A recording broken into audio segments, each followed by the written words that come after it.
سعد رفیق مسلم league نون کے رہنما press conference کر رہے ہیں. کی بات کرتا ہے زیادہ ڈٹائی کوئی نہیں ہو سکتی. تو میں یہ کہنا چاہتا ہوں کہ کم از کم وہ ہمیں اقدار کے اور جمہوریت پہ عمل کرنے کے مشورے نہیں دے سکتے.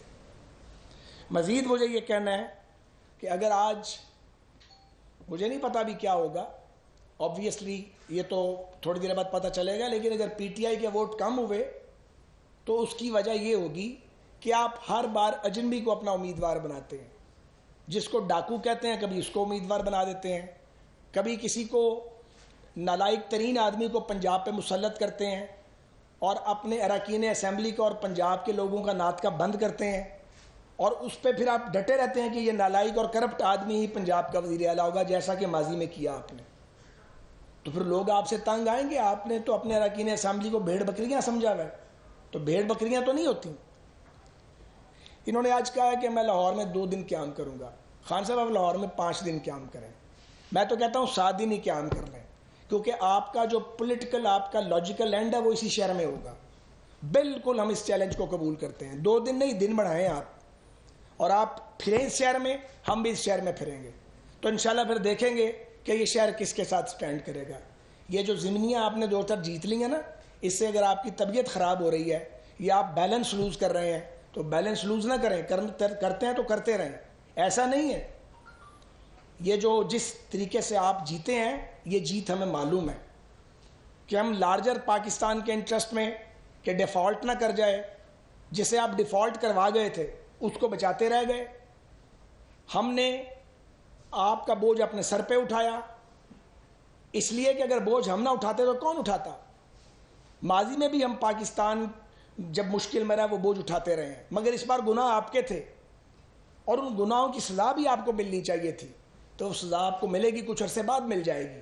یہ نہیں ہے کہ لوگ جو ہیں وہ ان کو شعور نہیں ہے، اور یہ نہیں ہے کہ آپ سوشل میڈیا بریگیڈ بنا کے اور کروڑوں اربوں روپے کی انویسٹمنٹ کر کے اگر گمراہوں کا ایک گروہ پیدا کر لیں گے تو آپ سمجھیں گے یہ گمراہی جو ہے یہ طول کھینچ جائے گی. ایسا نہیں ہوگا. آپ کو برابر جواب ملے گا. آپ جیسی گندی زبان تو ہم استعمال نہیں کر سکتے، لیکن ہم زبان رکھتے ہیں، اور ہماری زبانیں آپ جیلوں میں ڈال کر بھی بند نہیں کر سکے، اور آئندہ بھی انشاءاللہ بند نہیں ہوں گی. اور ہم آپ کی ہر بہروپ کو، ہر دھوکے کو ہم بے نقاب کریں گے، اور پاکستان کو ایک ایسے آدمی سے بچائیں گے جو اس ملک کو تباہ کرنے پر تلا ہوا ہے، جو چاہتا ہے کہ چیف جسٹس بھی اس کے ہوں، چیف آف آرمی اسٹاف بھی اس کا ہو، صدر اور وزیر اعظم بھی اس کے ہوں، اور سارا ایوان اس کی مرضی سے چلے. عمران خان یہ نہیں ہوگا. زور لگا کے آپ دیکھ لیں یہ نہیں ہوگا انشاءاللہ تعالی. تو میں یہ سوال بھی آج پھر دہرانا چاہتا ہوں، اور اب روز دہرائیں گے ہم، کہ الیکشن کمیشن آف پاکستان بھی یہ بتائے کہ فارن فنڈنگ کیس کا فیصلہ کتنے سال بعد کرنا انہوں نے، اور اس میں کیا امر مانے ہیں، اور یہ پوری قوم اس کا جواب مانگتی ہے. اس کی گالیوں سے آپ لوگ ڈرے ہوئے ہیں. اس کو تو گالیوں کے سوا آتا ہی کچھ نہیں ہے. جتنے مرضی فیئر ہو جائیں آپ اس کے ساتھ، یہ گالیاں ہی دے گا. اگر یہ شخص احسان یاد رکھنے والا ہوتا تو جب کے پی میں پہلی بار ان کی گورنمنٹ بنی تھی، میں یاد کرانا چاہتا ہوں 2013 میں ان کے پاس تو ووٹ ہی نہیں تھے. مجھے ڈینائی کرے نا اگر کوئی کر سکتا ہے تو. یہ سمپل میجورٹی نہیں رکھتے تھے. میجورٹی بنتی تھی وہاں پہ اگر ہم چاہتے پی ایم ایل این اور مولانا فضل الرحمان کی، ہم وہاں مخلوط حکومت آرام سے بنا سکتے تھے. مرکز میں ہماری حکومت بن گئی تھی. میں تاریخی بات کر رہا ہوں. تو میاں نواز شریف نے یہ فیصلہ کیا کہ نہیں، چونکہ single largest party P T I ہے تو جمہوری رویہ یہ ہے کہ ہم ان کو موقع دیں اور اپنی حکومت نہ بنائیں. اور اس شخص نے کبھی اس کا لحاظ نہیں کیا اور ہر بار ڈسا جب اسے موقع ملا. تو یہ شخص تو بھروسے قابل ہی نہیں ہے. یہ شخص جو ہے، اس کو چونکہ ابھی تک اس نے پتھر نہیں چاٹا. میں نے یہ کئی سال سے یہ بات کہہ رہا ہوں. ابھی پتھر چاٹے گا تو پھر واپس لوٹے گا سیاسی برادری کی طرف. اس نے پتھر نہیں چاٹا. خان صاحب آپ کے ساتھ تو ہوا ہی کچھ نہیں. آپ کو تو کسی نے چھو منتر بھی نہیں کہا. ہمارے تو آپ نے گلے ناپ دیے تھے اور ہمیں جیلوں میں اور پھانسی کی کوٹریوں میں ڈال دیا تھا. اور جب ہم آئے تو ہم نے تو آپ کی طرف وہ پیش قدمی نہیں کی، کیونکہ وہ ہمارے ایجنڈے کا حصہ نہیں تھا. آپ ایسے ڈرے ہوئے تھے مجھے پکڑ لیں گے، جیل میں ڈال دیں گے، پتہ نہیں کیا کیا ہوگا میرے بارے میں. ہم تو سیاست کے میدان میں آپ کا مقابلہ کریں گے. ہم کسی اور میدان میں مقابلہ نہیں کرنا چاہتے. ہم تو عدالتوں میں بھی جانا نہیں چاہتے. لیکن جب آپ آئین توڑتے ہیں، جب آپ بلیٹنٹ وائلیشن کرتے ہیں ہمیں مجبوراً جانا پڑتا ہے. اور ایک اور بات جو ہم مسلسل کہتے رہیں گے اور میرے باقی ساتھی بھی یہ دہراتے رہیں گے, یہ بات مولانا فضل الرحمان صاحب نے بھی کی ہے کہ 63A پر جب صدارتی ریفرنس آنریبل سپریم کورٹ میں بھیجا گیا تو اس کی جو وضاحت کی گئی ہے ہم سمجھتے ہیں کہ وہ انصاف اور آئین کے تقاضوں سے متصادم ہے. اور وہاں supreme court of Pakistan, supreme court bar ایسوسی ایشن کی پٹیشن پڑی ہے ریویو کی, اسے لگنا چاہیے. لوگ سوال پوچھتے ہیں کہ وہ کیوں نہیں لگتی, اور ہماری درخواست ہے کہ فل کورٹ اسے سنیں. قوم کے سامنے آنا چاہیے, اس میں کوئی برائی تو نہیں ہے, یہ قانون اور آئین کے عین مطابق ہے.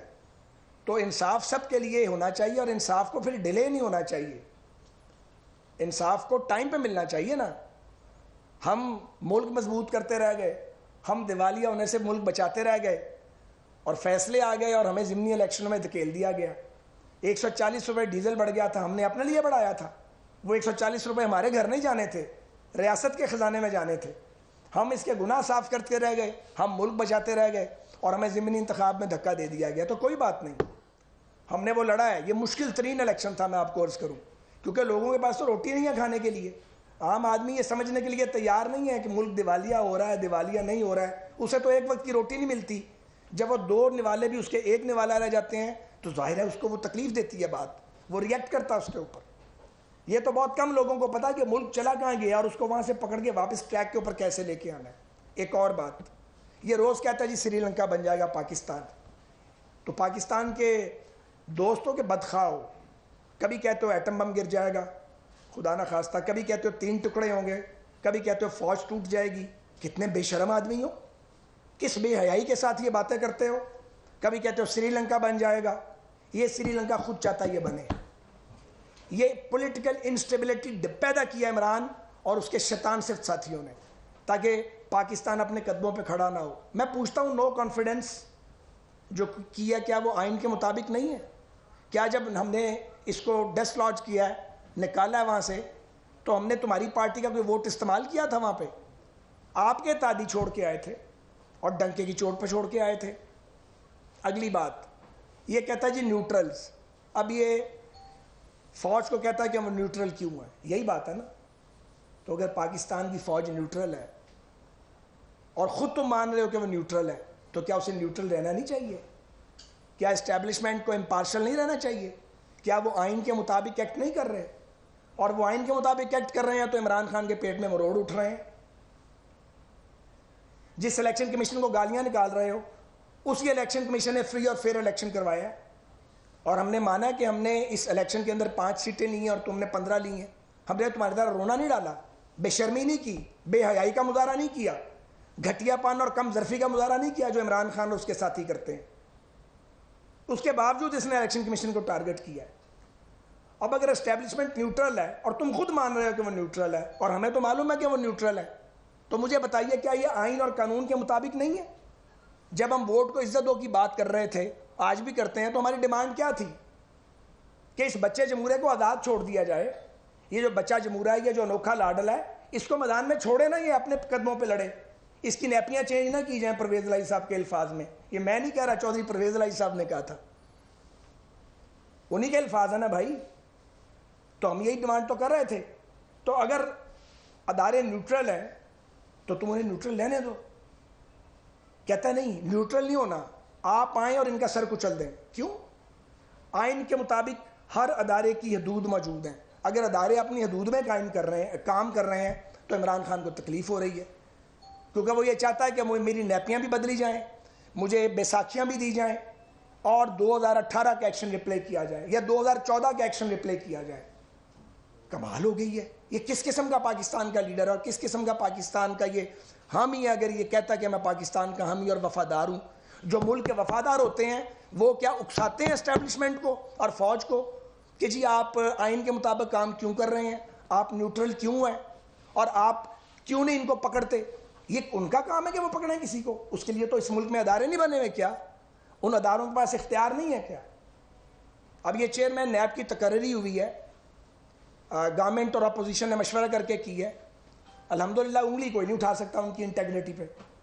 سب جانتے ہیں ان کی ریپیوٹ کو کہ وہ آدمی ایسے صاحب ہیں کہ جو